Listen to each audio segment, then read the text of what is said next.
Bonjour, bienvenue à En mode virtuel, série d'émissions en fait qui a couvert tout ce qui se passait dans le milieu virtuel, présentations de congrès, conférences et toutes sortes de trucs que vous pouvez faire maintenant sur le web et qui ont été amenés pour la plupart avec la pandémie. On a vu plusieurs organismes, plusieurs plateformes qui nous ont aidés à bien comprendre comment organiser nos événements. On a parlé avec des gens qui nous aident également à structurer, à préparer, à faire avancer nos événements en vue des différentes diffusions, des présentations. Et aujourd'hui, bien, on a quelqu'un de bien spécial avec nous. C'est un proche collaborateur depuis des années. J'ai le plaisir de recevoir Francis Jeté avec nous. Bonjour, Francis. Salut, JP. J'ai dit proche collaborateur, je devrais dire ami d'abord, un bon ami et un grand conseiller, un grand stratège, quelqu'un avec qui, TVGO, on a toujours été près un de l'autre. Là, toi et nous, on a toujours travaillé ensemble sur plein de projets, plein de choses. On a expérimenté différentes choses. Et là, je trouvais ça super intéressant, Francis, de te recevoir. C'est la dernière de la saison, la dernière de cette première saison de En mode virtuel. Je me suis dit, pourquoi pas finir avec le crémage sur le gâteau, la cerise sur le sundae. Pourquoi pas recevoir Francis? Alors, bienvenue, Francis, dans En mode virtuel. Ben, merci, JP. Écoute, pour moi, c'est toujours drôle d'être invité à un podcast. C'est mon deuxième enregistrement de podcast en 2 semaines. Puis j'ai tellement l'habitude d'être l'animateur puis de poser les questions que je suis un peu moins à l'aise dans le poste d'invité, mais je vais essayer de faire de mon mieux aujourd'hui. Ouais, puis d'ailleurs, on pourra on peut tout de suite en parler parce que là, on avait fait un podcast ensemble c'était avant la pandémie. Là, toi, ça s'en vient. Là. Je pense pas que tu as de date encore, mais tu te relances encore dans l'aventure, là. Oui, tout à fait. On a fait un épisode spécial du Social Show ensemble tout récemment. Puis, dans le fond, j'avais déjà l'idée de ramener le podcast Le Social Show. Donc, effectivement, là, ça m'a redonné la piqûre de recommencer à donner des entrevues, à faire des entrevues, pardon.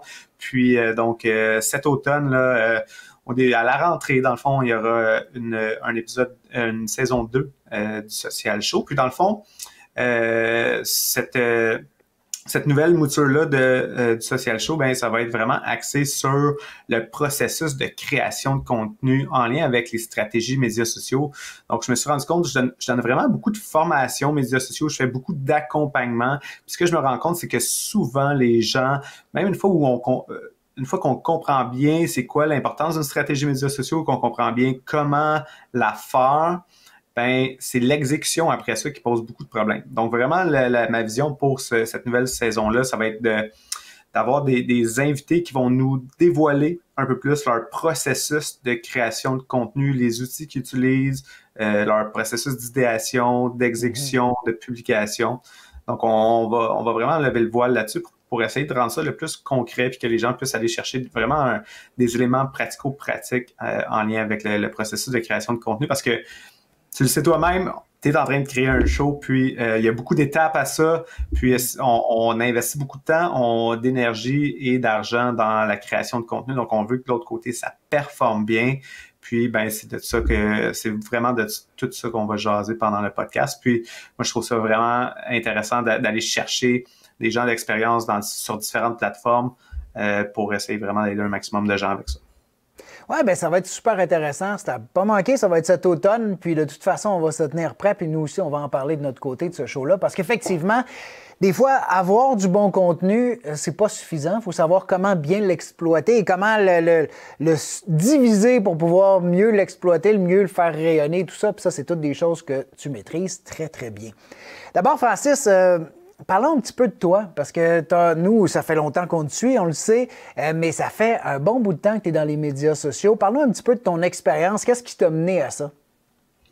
Oh my God, un peu comme toi, JP, puis TVGO en tant que tel, c'était ma passion pour le sport amateur. Moi, toi, t'es un gars de judo, moi, je suis un gars de basket. Puis, dans le fond, je trouvais qu'il y avait un trou dans le monde des médias. On parlait pas assez du basketball québécois. Donc, j'avais lancé un site web qui s'appelait Jet Set Basket où on parlait de l'actualité des médias sociaux, l'actualité du basketball au Québec. Puis, dans le fond, c'est à peu près en même temps que Facebook, Twitter, YouTube commençaient à prendre vraiment beaucoup, beaucoup de place. Fait que j'utilisais ces plateformes-là, moi, pour faire rayonner mon entreprise, mon site web. Puis c'est comme ça que je me suis rendu compte que j'avais comme une nouvelle passion. Moi, j'étais zéro un gars d'ordinateur, puis d'internet, puis tout ça. Je comprenais rien là-dedans. Je savais même pas comment downloader de la musique. Puis tranquillement, pas vite, ma passion du basketball m'a amené à une nouvelle passion, un nouvel intérêt qui est le numérique, le web, les médias sociaux. Puis c'est comme ça que tranquillement, pas vite, j'ai appris, puis j'ai aidé différents organismes sportifs. Puis en 2014, j'ai eu la chance d'arriver à RDS pour travailler sur les plateformes sociales de RDS. Puis fait que là, pendant 6 ans, j'ai travaillé à RDS pour de la gestion de contenu, création de contenu, stratégie de promotion, entre autres, de podcasts, puis d'autres contenus qu'il y avait sur la plateforme. Puis, c'est comme ça que j'ai vraiment encore plus développé mes niveaux d'expertise. Pendant tout ce temps-là, j'avais déjà j'avais des mandats d'accompagnement pour des organismes sportifs, pour différents types de clientèle. Puis, entre autres, on travaillait ensemble pendant tout ce temps-là pour faire rayonner, entre autres, les Jeux du Québec, puis d'autres clients avec TVgo pour la production de contenu vidéo, de live streaming, puis la promotion d'événements en amont, pendant, puis après, grâce aux plateformes sociales. Fait que c'est vraiment ça mon parcours. Puis c'est pour ça qu'aujourd'hui, présentement, je suis consultant à temps plein à mon compte où je donne vraiment beaucoup de formation et beaucoup d'accompagnement aussi pour la stratégie globale, autant que la création de contenu que pour l'aspect publicitaire. Donc vraiment un mix qui est selon moi un mix comme idéal pour une présence sociale présentement là, en 2022.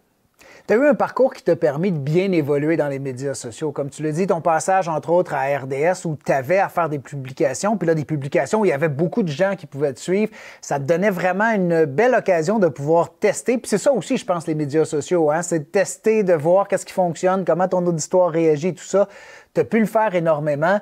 Et donc, ça t'a donné une expérience incroyable. Moi, ce que je trouve vraiment impressionnant de ce que tu fais, c'est que dans bien des métiers, les années d'expérience s'accumulent, puis on devient bon à force de faire ou de comprendre les outils qu'on a et tout ça.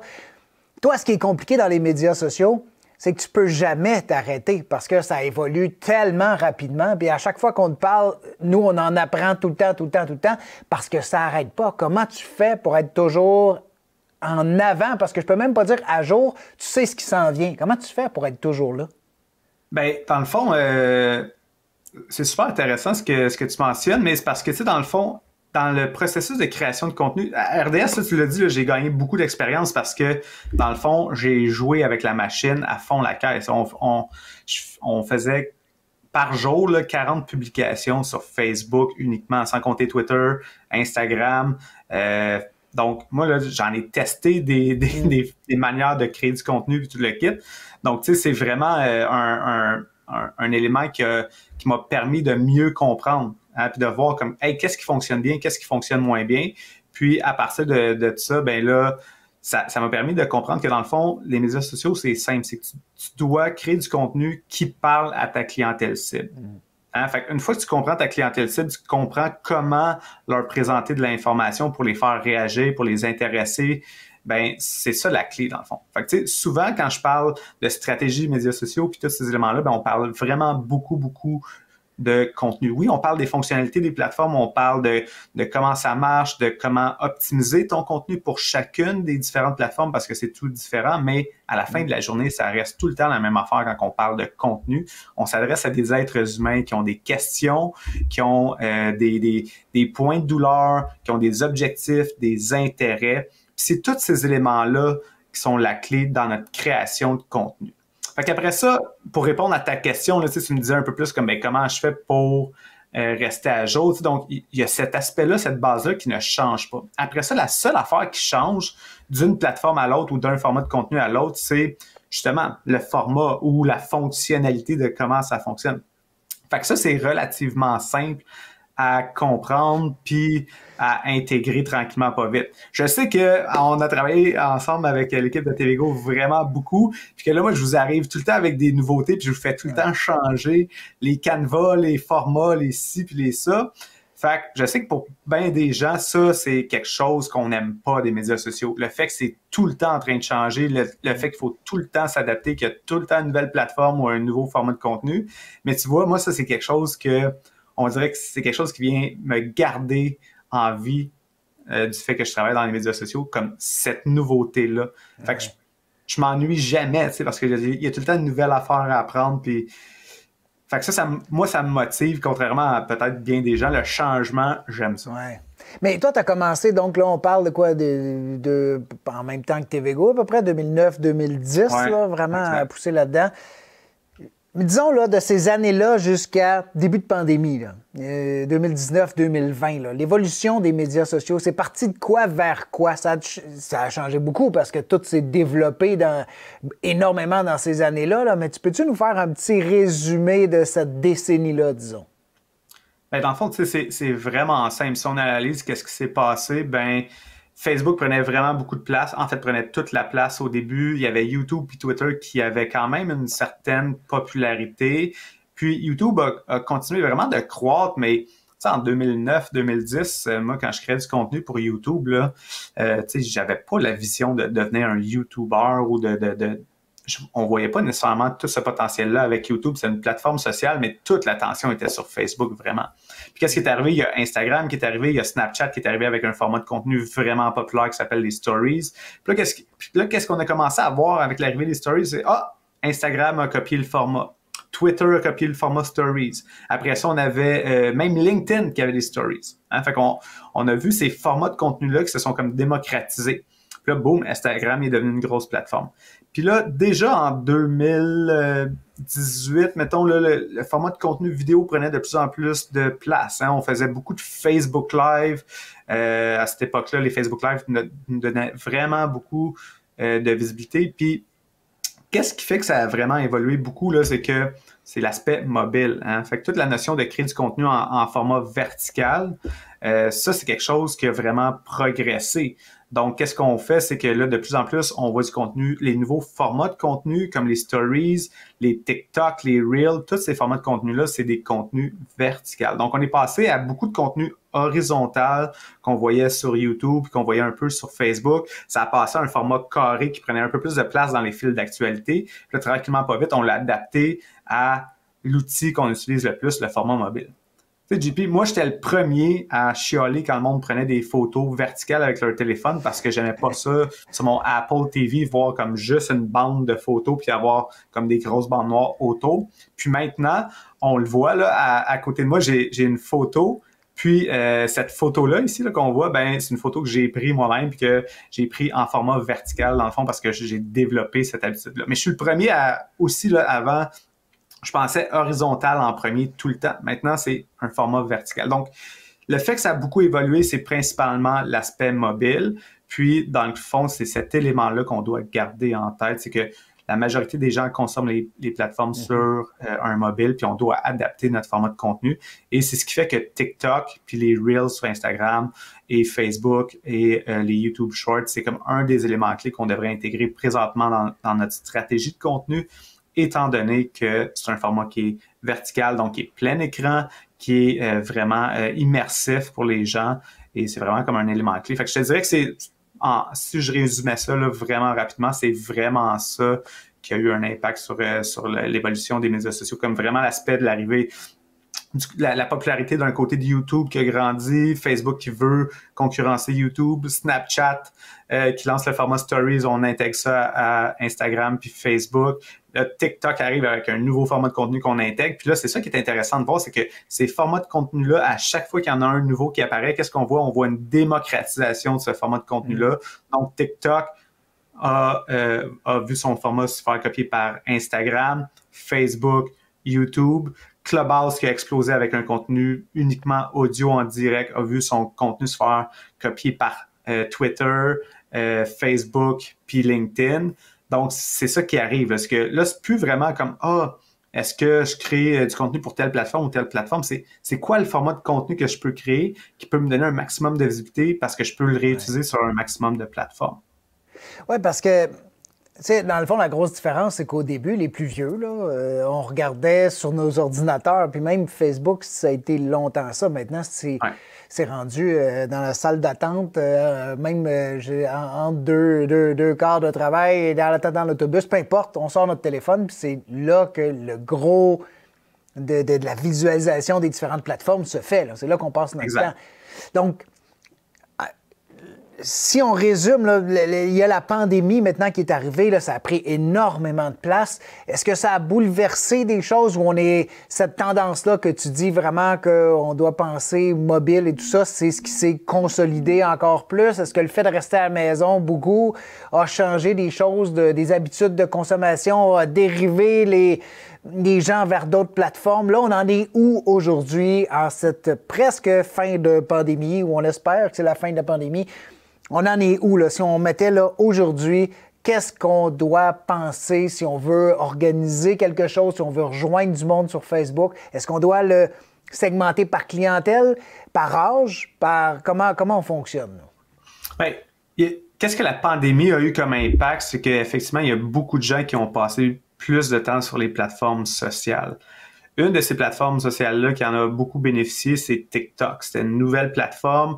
Fait que là, les gens, ils avaient le temps d'explorer des nouvelles choses puis de tester des trucs. Fait que TikTok a vraiment vu une explosion, là. Ça a été la première plateforme à atteindre le milliard d'utilisateurs en à peu près 5 ans. Instagram, ça avait pris 7 ans là, à peu près d'atteindre le milliard d'utilisateurs. TikTok est la plateforme qui a atteint le milliard d'utilisateurs le plus rapidement. Puis on peut attribuer ça, entre autres, à la pandémie. Là. Donc, le fait qu'il y avait beaucoup de gens qui pouvaient prendre le temps d'explorer cette nouvelle plateforme-là. Donc, ça, c'est un élément clé. Un autre élément clé, c'est, je te dirais, c'est l'impact que ça a eu sur YouTube, mais YouTube connecté sur la télé en tant que tel. Fait que l'aspect il y a beaucoup de gens qui ont renouvelé leur télé étant donné qu'on passait plus de temps à la maison à regarder la télé. Donc, on a renouvelé la télé et avec les nouvelles télé connectée et intelligente, mais là, on n'a plus juste Netflix qu'on peut regarder la télé, on peut regarder aussi YouTube pour du contenu de longue forme avec des YouTubers, des documentaires, des podcasts vidéo.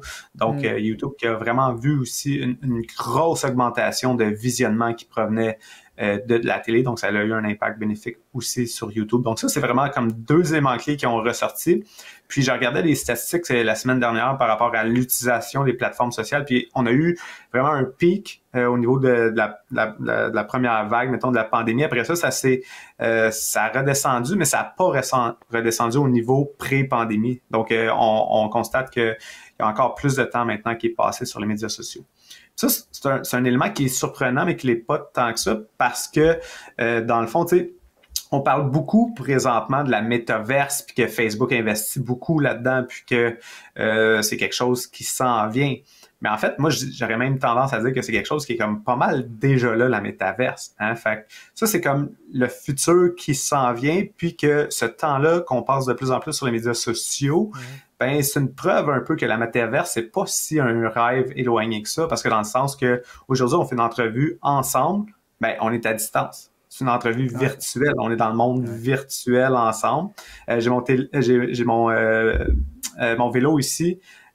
Pour l'hiver, je fais du vélo à l'intérieur dans une réalité virtuelle là, avec un entraîneur virtuel dans une intelligence artificielle puis tout le kit. Fait que ça aussi, c'est de la métaverse. Hein? Il y a plein de jeunes qui jouent à des jeux comme Fortnite où est-ce qu'on passe du temps dans un monde virtuel ensemble puis qu'on peut acheter des vêtements puis tout le kit. Fait que on peut penser que c'est super loin, mais je vous confirme qu'on est déjà pas mal dedans parce qu'on passe beaucoup, beaucoup de temps devant des rencontres virtuelles, devant notre cellulaire.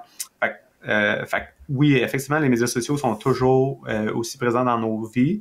Puis là, trompez-vous pas, là, je suis pas en train de faire la promotion des médias sociaux. Moi, je suis le premier à essayer d'utiliser ces outils-là le moins possible dans ma journée pour passer plus de temps pour mon bien-être, la méditation, le yoga, l'exercice physique. Puis je regarde presque pas la télé, tu sais. Fait que moi, les plateformes sociales, je les utilise, mais j'essaie surtout de les utiliser dans mon quotidien de manière à m'inspirer puis de manière à apprendre. Donc, je suis pas en train de faire la promotion des médias sociaux, je suis pas en train de dire que c'est super bon qu'on passe autant de temps là-dessus. Au contraire.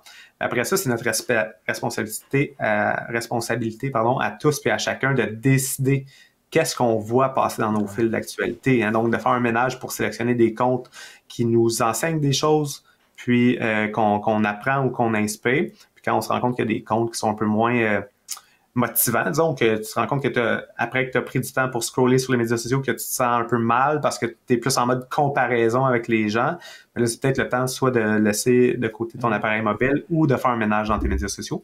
Puis le printemps, il arrive bientôt, fait que c'est peut-être un bon moment justement de faire un petit ménage des médias sociaux du printemps. Ouais, puis là, tu nous parles du contenu, puis c'est un peu ça aussi. On est tellement inondé aussi de contenu hein, sur toutes les plateformes, sur toutes les différentes choses. Puis ça m'amène au point suivant, c'est que c'est pas facile se démarquer là-dedans. Hein? Si on veut être capable que les gens s'arrêtent sur nos médias, sur nos annonces, sur nos affaires, c'est tout un défi, puis ça l'est de plus en plus parce que, comme on le dit, ils sont submergés. Tout le monde est submergé par ça. Et là, ça m'amène à un autre volet. J'aimerais ça qu'on parle de processus de création. Comment on arrive à créer du contenu, comment on arrive à y réfléchir, à faire en sorte que le contenu qu'on va faire, les gens vont prendre le temps de s'arrêter puis de le regarder. Parce qu'on le sait, là, quelques secondes et c'est trop tard, c'est fini, on passe à autre chose puis on passe dans le vide. Là. Comment on fait pour créer ça? Puis c'est ta force. Ça fait des années qu'on travaille avec toi et c'est pas pour rien parce que dès qu'il s'agit de création, de faire des idées, de trouver ce qui est populaire ou qui est dans l'instant du moment, là, ben c'est à toi qu'on fait référence. Mais comment on fait pour se mettre dans le mode idéation, création? Bien, la base, c'est vraiment d'essayer de se poser les bonnes questions par rapport à nos objectifs d'affaires. Donc, toutes les actions qu'on prend sur les plateformes sociales devraient découler de nos objectifs d'affaires. On doit recruter pour aller chercher de la main-d'œuvre, c'est un objectif d'affaires. On doit penser à créer du contenu. C'est pas juste de publier une offre d'emploi. Si je te connais pas, ton entreprise, pourquoi j'irais donner ma candidature pour travailler chez vous? Je te connais pas. Donc, la clé, c'est d'essayer de créer du contenu un peu en amont pour essayer de se faire connaître. Et après ça, potentiellement, les gens vont penser un peu plus à nous quand on est en mode recherche d'emploi. Mais c'est ça la clé, hein, c'est d'identifier un objectif d'affaires. La promotion d'un produit ou d'un service, le recrutement, améliorer notre service à la clientèle, faire découvrir un peu plus notre entreprise. Il y a plein d'objectifs d'affaires, puis ça, c'est la base. Si on crée du contenu sans avoir un objectif clair en tête, c'est sûr que ça ne donnera pas de résultat. Si on pose des photos de chat pour avoir des likes, des commentaires, ça ne donnera rien à ta business. Mais si tes photos de chat sont là pour montrer que, hey, au travail, tu peux amener ton chat, ben là, il y a un objectif d'affaires rattaché à ça, c'est la culture d'entreprise qu'il y a derrière. Donc, c'est pas la même chose. Hein. Donc, ça, c'est vraiment la première étape, identifier ses objectifs d'affaires. Avec ces objectifs d'affaires-là, on a des clientèles cibles qui sont rattachées. C'est vraiment ça l'élément clé. Je l'ai dit tantôt, pour créer du contenu sur les médias sociaux qui performe bien, on doit bien comprendre notre audience. Fait que la question à se poser, c'est quand je suis assis là, dans la chaise de mon client idéal, OK? C'est de se poser les questions par rapport à c'est quoi, lui, ses points de douleur? Hein? Qu'est-ce qu'il n'aime pas? C'est quoi ses problèmes? C'est quoi ses obstacles en lien avec ton objectif d'affaires ou ton offre de service ou ton produit? Hein? Tantôt, je parlais de si on a un objectif de recrutement, parce que c'est quelque chose qu'on parle vraiment beaucoup présentement, la pénurie de main-d'œuvre. Ben, si ton objectif, c'est de faire du recrutement, ben, les employés que tu vas aller chercher, c'est quoi les problèmes qu'ils vivent eux autres dans leur domaine d'affaires présentement? Hein, c'est quoi? Est-ce que, par exemple, si on parle dans le domaine de la construction, on travaille, TVGO et moi, avec une entreprise qui est dans le domaine de la construction, Rainville et Frères. Eux autres, ben, on le sait, c'est quoi leur problématique dans le monde de la construction. Ben, les gars qui travaillent dans le monde de la construction, souvent, c'est ils travaillent pour des petits entrepreneurs qui sont un peu mal organisés ou ils travaillent pour des entrepreneurs puis ils ont peut-être pas des heures à l'année. Hein? Fait que là, quand on est capable de mettre le doigt sur des points de douleur comme ça, des frustrations que ces employés-là vivent dans leur domaine, ben qu'est-ce qui arrive? Ben, on est capable de leur dire « Hey, je te comprends, puis si tu viens chez nous, c'est pas comme ça. » Donc, on part d'un point de douleur. Fait que déjà, on capte l'attention parce que la personne se sent entendue, elle sent qu'on la comprend, puis là, elle veut en savoir un peu plus. Donc, après ça, c'est comment on crée ce contenu-là de manière à ce qu'on lui parle de manière efficace. Fait que là, on voyait un exemple de contenu où est-ce qu'on est vraiment en mode vertical pour être dans des formats de contenu qui vont nous maximiser notre visibilité. Donc, ça, c'est un autre élément. Une fois qu'on a ces points de douleur-là, ces objectifs, ces intérêts, mais là, on parle de ça pour créer des contenus. puis on crée du contenu qu'on pense qui va parler à notre clientèle cible. Puis c'est vraiment en partant de ces éléments-là que ça va faire toute la différence. Puis après ça, on essaie de distribuer ça sur un maximum de plateformes pour les rejoindre, peu importe où est-ce qu'ils sont. Parce que l'erreur numéro 1 que la majorité des entreprises font, c'est qu'on a tendance à penser « Ah, mes clients sont juste sur Facebook ou sont juste sur Instagram ». Mais la réalité, c'est qu'un utilisateur moyen au Québec, là, au Canada, pas au Québec, on n'a pas de stats au Québec, mais au Canada, un utilisateur moyen, il y a 6,1 comptes de médias sociaux qu'il utilise par mois. OK. Quand on pense que c'est sur Facebook ou sur Instagram, puis que mon monde ne sont pas sur TikTok, 6,1 comptes de médias sociaux, ça, c'est la moyenne. OK? Fait que moi j'avais fait mon décompte, là, je pense que j'étais à 8. J'utilise au moins 8 à 9 plateformes de médias sociaux par mois. Puis moi, j'en utilise comme pas tant que ça de manière comme si intense. Là, mais même si je suis pas super intense, j'en utilise quand même beaucoup. Hein? Fait que c'est ça. Fait que si vous prenez le temps là, à la maison de faire le décompte là, de toutes les plateformes sur lesquelles vous êtes, Pinterest, un peu de YouTube, un peu de TikTok, un peu de Facebook, un peu d'Instagram, ça va vite là. Fait que c'est ça qu'on doit penser. C'est que c'est pas tous les gens qui ont les mêmes habitudes de consommation. Des fois, on passe un peu plus de temps sur Facebook, un peu plus de temps sur Instagram, mais souvent, on est sur plus qu'une plateforme en même temps. Donc, l'idéal, c'est d'essayer de créer du contenu pour un maximum de plateformes. Est-ce que, puis là, ça m'amène plein de questions, là, mais est-ce que le fait que ce soit sur des plateformes diversifiées comme ça, parce qu'on n'est pas sur ces plateformes-là pour les mêmes raisons? Hein? Peut-être que pour certains moments de la journée, on est plus sur Facebook, d'autres, on va aller sur Instagram parce que là, on veut se divertir avec des photos, ou en fait, je sais pas, d'autres, mais il y a comme peut-être des objectifs différents selon la plateforme qu'on va aller voir. Est-ce qu'on doit, avec un même objectif, diversifier notre angle d'approche par la plateforme, ou un même contenu peut juste être formaté différemment, disons, pour mieux cadrer dans une plateforme ou une autre? 16:9 pour YouTube, puis 9:16 pour des plateformes Instagram ou Facebook ou autres, là.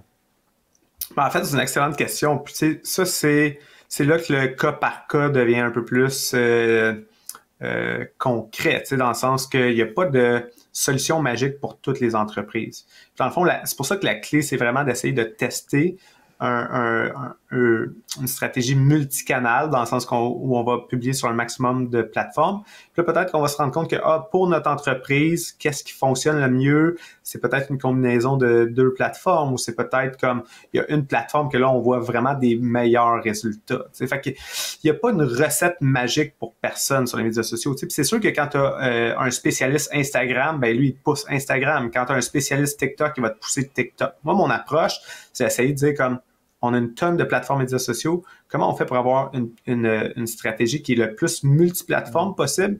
Puis qu'après ça, selon tes objectifs d'affaires, selon ta capacité à créer du contenu de manière récurrente, ben là, qu'est-ce qu'on doit prioriser là-dedans pour être efficace, puis être capable de créer du contenu de manière récurrente, puis comment on va lier à ça l'aspect publicitaire pour atteindre nos objectifs d'affaires.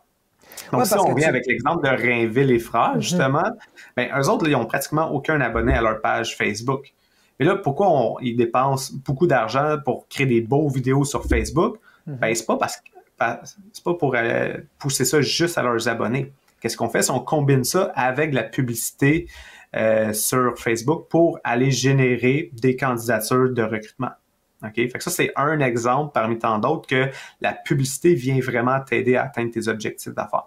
Puis là, je prends cet exemple-là parce que récemment, on a fait des tests avec eux autres. Fait que là, on a pris la même vidéo, on a mis de l'argent dessus sur TikTok, sur Facebook, puis sur YouTube pour essayer de faire la promotion du recrutement. Puis là, dans le fond, qu'est-ce qu'on s'est rendu compte? Sur TikTok, ça te coûte vraiment pas cher pour avoir plein de visionnements vidéo. Mais au final, on a eu 0 conversion avec ces campagnes TikTok-là. Puis, du côté de Facebook, ben là, qu'est-ce qu'on a eu? On a eu une tonne de messages pour aller chercher pour des gens qui étaient intéressés à aller chercher à donner leur candidature via la messagerie. Donc, c'est un bel exemple là, qu'on peut tester des canaux comme ça, puis voir comme lequel performe le mieux. Puis, mais on ne sait jamais ça quand on ne l'a pas testé, tu sais. Puis eux autres, mais là, on parle d'un monde dans la construction. Fait que pour tous les emplois qui sont un peu plus liés à la construction, ben c'est normal que Facebook fonctionne bien. Mais on a fait des tests aussi du côté du recrutement pour des postes plus de bureau, puis de gestion, puis toute l'équipe. Puis encore là, on a fait des tests sur LinkedIn, puis LinkedIn, ça n'avait pas si bien fonctionné que ça, même en mettant de la publicité dessus. Donc, tu sais, des fois, on a tendance à penser, pour ça, on va le faire sur LinkedIn. Ben non, Facebook a quand même donné de meilleurs résultats pour ça. Fait qu'on ne sait jamais, puis la clé, c'est d'essayer de faire des tests comme ça pour voir qu'est-ce qui fonctionne mieux pour nous, puis pour notre clientèle. Ce que je retiens donc, tester, je pense que c'est un mot-clé, tester, faire des essais, faire des tests, puis voir comment notre clientèle réagit. Ce que je retiens de ce que tu as dit un petit peu plus tôt aussi, c'est de se tourner plus sur ce qui peut interpeller les gens et non pas sur ce qu'on a à offrir. Puis c'est quelque chose que tu nous répètes depuis des années, ça, qui, au lieu de présenter qui je suis, ben peut-être dans notre post, identifier le problème de quelqu'un ou identifier ce qui peut l'intéresser ou ce qui peut l'interpeller lui ou elle, ce qui va faire que cette personne-là va vouloir cliquer sur le lien, va vouloir regarder notre contenu. Parce que si on fait juste rester global, présenté, ça ne veut pas dire qu'il va avoir l'intérêt. Puis on revient à ce qu'on disait, il y a tellement de contenu que si on veut que les gens s'arrêtent, il faut les interpeller. Exact. La place des vidéos dans les médias sociaux, ça fait des années que tu, à nous en parles, c'est important, ça va prendre de plus en plus de place. Tu l'avais vu venir depuis bien avant, toute la place que ça a pris. Mais on en est où aujourd'hui avec ça? On voit que les plateformes de vidéos, ça continue à croître, ça continue à se développer. Je pense que c'est vraiment, c'est l'enjeu, je pense, pour avoir une belle visibilité sur les médias sociaux. Oui, puis moi, ce que je dis tout le temps, c'est que c'est pas si surprenant que ça. Quand tu regardes la guerre, mettons, des médias entre la radio, les journaux puis la télé, qu'est-ce qui a gagné? C'est la télé. Pourquoi aujourd'hui on est en vidéoconférence, mettons, ou on fait le format aussi en version podcast, qui fonctionne bien aussi. Mais qu'est-ce qui fonctionne encore mieux sur les plateformes sociales? C'est le contenu vidéo. Hein? Fait qu'on pense beaucoup au vidéo first, mais c'est un peu le fait qu'on est des êtres humains puis qu'on aime ça connecter visuellement avec d'autres êtres humains. Fait que c'est vraiment ça un élément clé.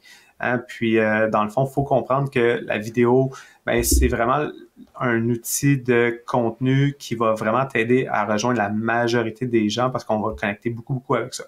C'est aussi un format de contenu qui est priorisé dans toutes les nouvelles plateformes. Hein. Fait que quand on regarde le format Stories, oui, tu es capable de mettre du contenu photo, mais tu as l'aspect vidéo aussi qui était là en vertical plein écran. Quand on regarde des Facebook Live, YouTube Live, on est en vidéo. Quand on regarde du TikTok, on est en format de contenu vidéo.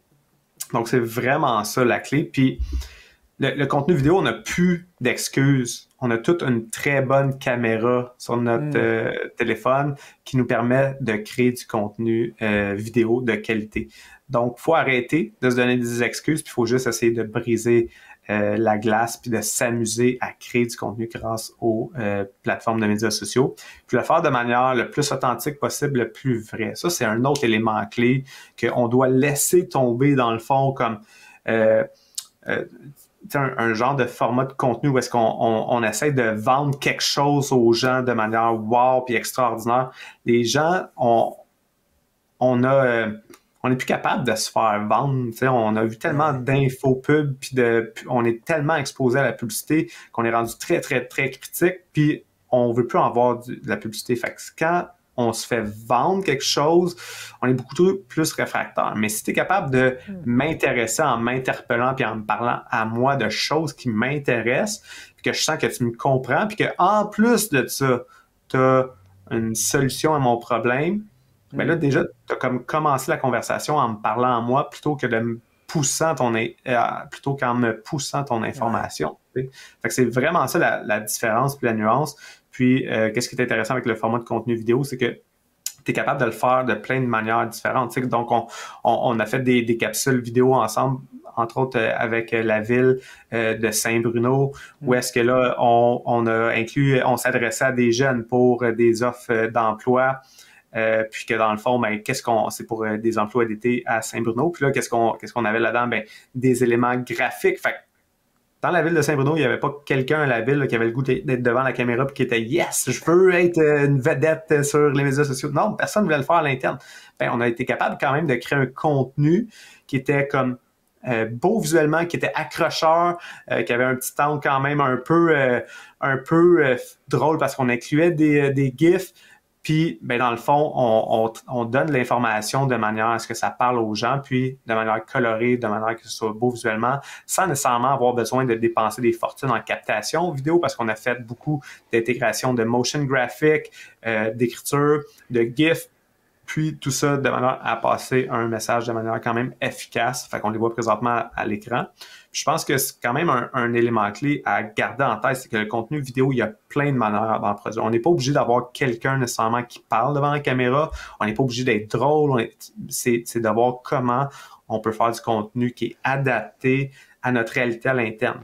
Si on est chanceux puis on a quelqu'un à l'interne comme toi, JP, qui est capable d'être bon devant la caméra, puis de jaser, puis qui a cet intérêt ou cette capacité-là, ben tant mieux, on va en prendre avantage. Mais sinon, il y a plein d'autres manières de créer du contenu. C'est ça qui est quand même intéressant de voir, c'est qu'on a des outils comme Canva, on a des entreprises, des boîtes de production comme TVGo qui peuvent faire du montage vidéo avec du motion graphic.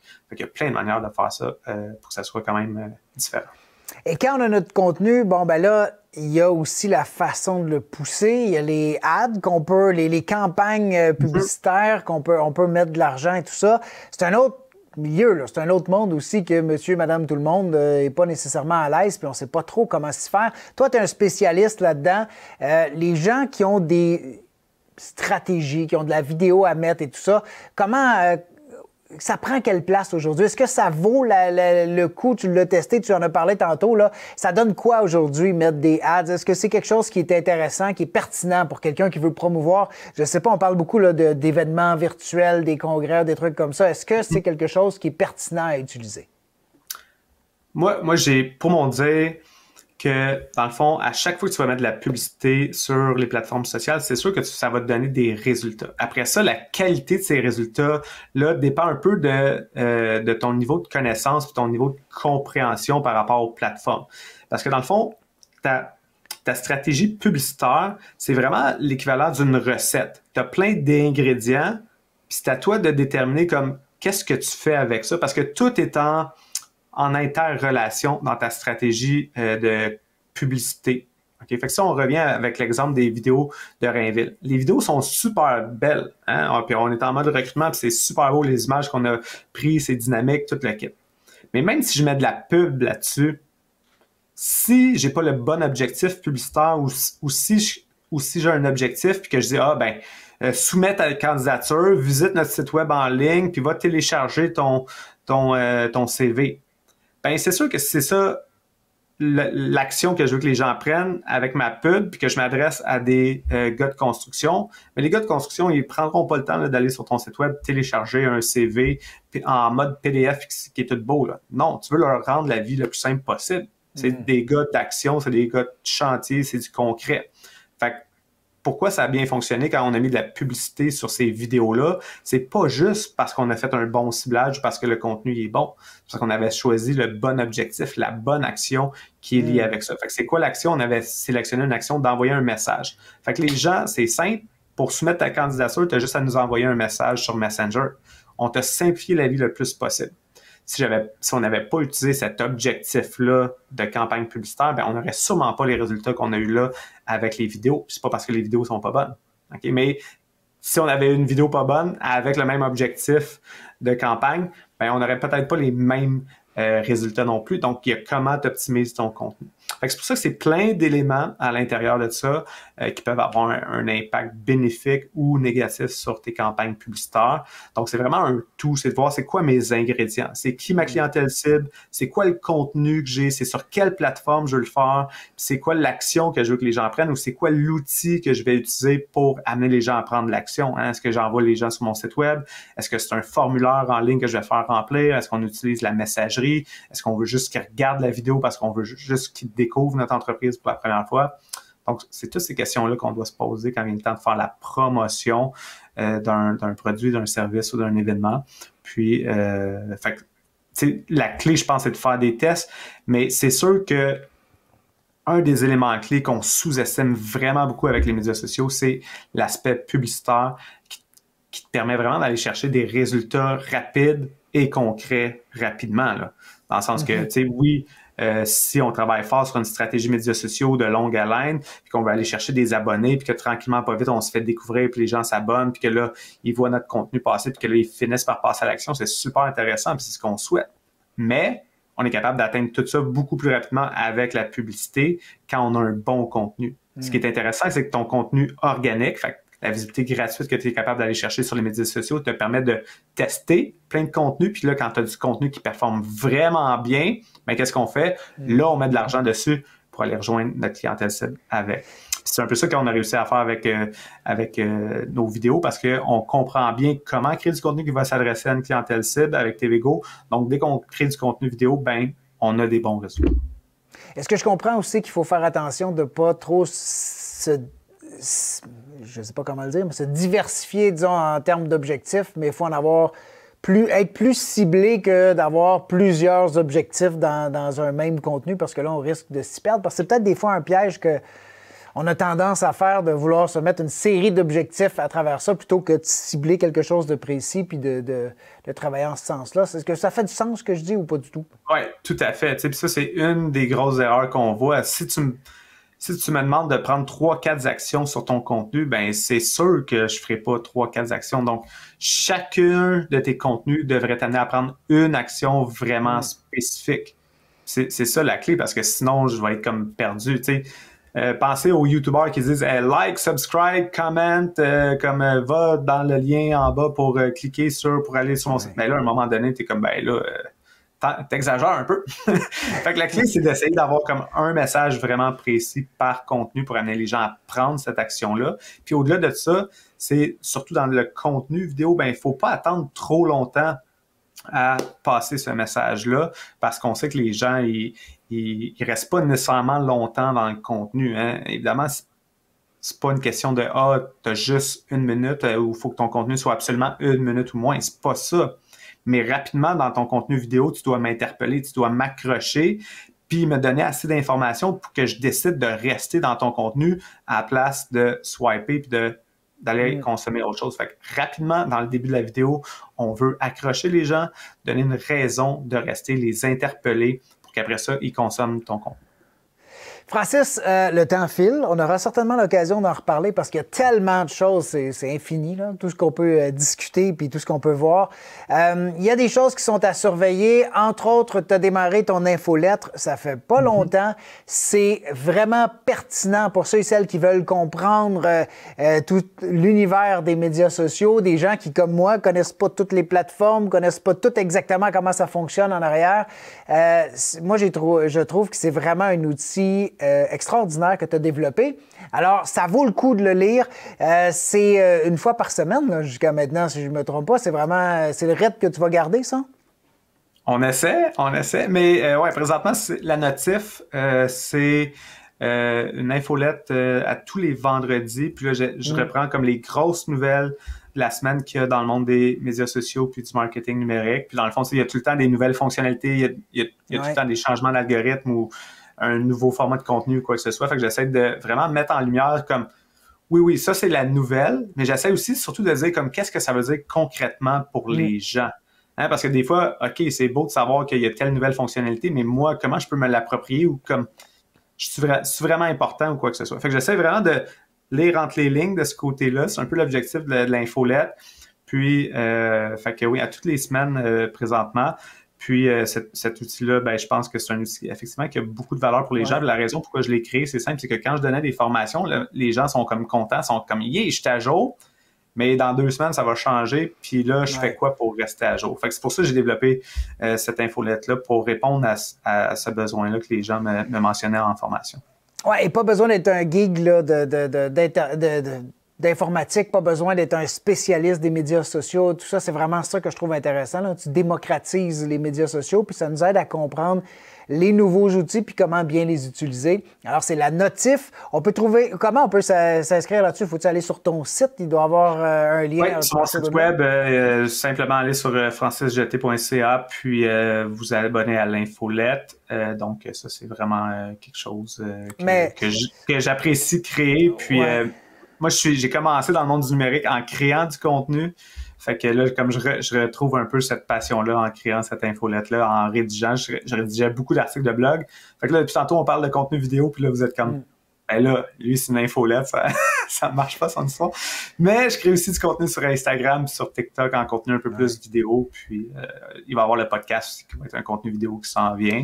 Fait que le retour du social show cet automne, comme on en parlait d'entrée de jeu. Et c'est tous des outils, là. C'est vraiment, faut le voir comme ça. C'est pas de l'infopub pour ce que tu fais. C'est vraiment des outils qui nous aident concrètement, qui nous aident à évoluer là-dedans. Il y a quelque chose d'autre qui s'en vient aussi. Tu appelles ça la machine à contenu. Tu peux peut-être nous en parler. C'est pas encore officiel. C'est pas sorti encore. Ça se travaille, ça s'en vient. Ça va ressembler à quoi? Parce que tu peux peut-être nous en glisser un petit mot, là. Ouais, ben un autre élément qui revient constamment quand je donne des formations ou quand je fais de l'accompagnement, les gens aiment ça avoir des outils concrets, des outils pratico-pratiques. Puis souvent, ce que je trouve, c'est que sur le marché, on a comme plein d'outils, mais qui sont pas adaptés à tout le monde ou que des fois sont compliqués ou sont incomplets. Puis là, t'es comme, ben oui, t'aimerais ça avoir le meilleur calendrier de contenu pour toi. Mais la réalité, c'est qu'il y a plein de calendriers de contenu que, dans le fond, sont pas assez complets ou sont comme trop difficiles à utiliser ou quoi que ce soit. Fait que moi, l'idée derrière la machine à contenu, c'est vraiment d'essayer de créer un outil qui découle un peu de ma vision des plateformes sociales puis des médias sociaux, puis d'essayer d'avoir un outil qui est vraiment pratico-pratique puis qui t'amène de A à Z dans ton processus de création de contenu pour te simplifier la vie. Parce que je sais que tout le monde, même si on comprend l'importance, même si on comprend comment le faire, souvent les gens, ils bloquent à certaines étapes du processus de création de contenu. Donc, la machine à contenu est là pour t'amener tu rentres ton idée là-dedans, puis je t'amène de A à Z dans ton processus de création de contenu avec plein de meilleures pratiques, des checklists pour t'aider à créer le contenu de manière efficace. Donc, c'est vraiment comme une formation, mais un outil qui t'aide surtout à l'exécuter. Dans le fond, il y a comme un aspect comme formation, même si je suis pas là à te jaser concrètement, mais je t'amène à travers chacune des étapes pour te rendre ton processus de création plus facile, le plus convivial possible. Puis voilà, fait que ça, c'est quelque chose qui s'en vient. Puis je suis en train de la bâtir encore, la machine. Fait que là, il faut que je l'amène sur un test on va la tester un peu pour s'assurer qu'elle fonctionne bien.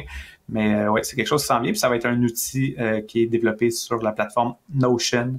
Fait que voilà, pour ceux qui veulent en savoir un peu plus, là, j'en dévoile pas mal aujourd'hui, mais c'est un spécial pour l'équipe de TVGo avec qui j'aime beaucoup travailler.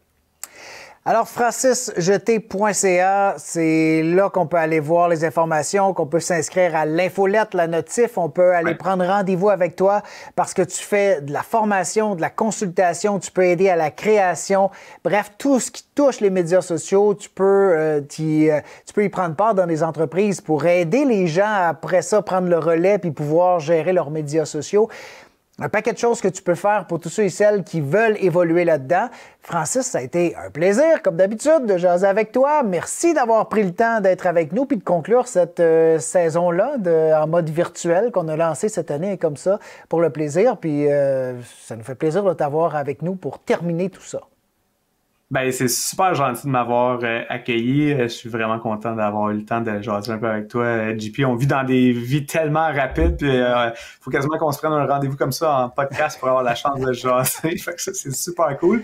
Mais aussi, je voulais prendre le temps de vous féliciter pour cette première saison en mode virtuel. Fait que je sais que c'est quelque chose que ça faisait longtemps que TVGo voulait développer un peu plus de contenu à l'interne pour démontrer votre savoir-faire, pour démontrer votre expertise, tant du côté de production de contenu vidéo que de live streaming, puis de votre implication dans plein d'événements d'envergure. Fait que je trouvais ça vraiment le fun de pouvoir suivre ça avec vous, l'évolution en mode virtuel. Fait que je suis vraiment fier de vous autres de cette première saison, puis j'ai déjà hâte à la deuxième. Ben oui, en tout cas, merci beaucoup de ta présence. Nous, on vous invite, mesdames et messieurs, à continuer à nous suivre, effectivement, parce qu'il va y avoir encore plein de contenu qui va s'ajouter. Vous avez évidemment le contenu qui a été fait tout au long de la saison. Vous pouvez aller découvrir les plateformes virtuelles, comprendre comment bien travailler si vous avez des événements qui s'en viennent, soit complètement virtuels, soit hybrides, parce qu'on sait que c'est ce qui s'en vient dans les prochaines années. Donc, allez faire un tour, allez nous suivre sur LinkedIn aussi, ce serait bien apprécié. On vous souhaite une excellente journée, puis on vous donne rendez-vous peut-être pour une autre saison en mode virtuel pour découvrir l'univers du monde virtuel.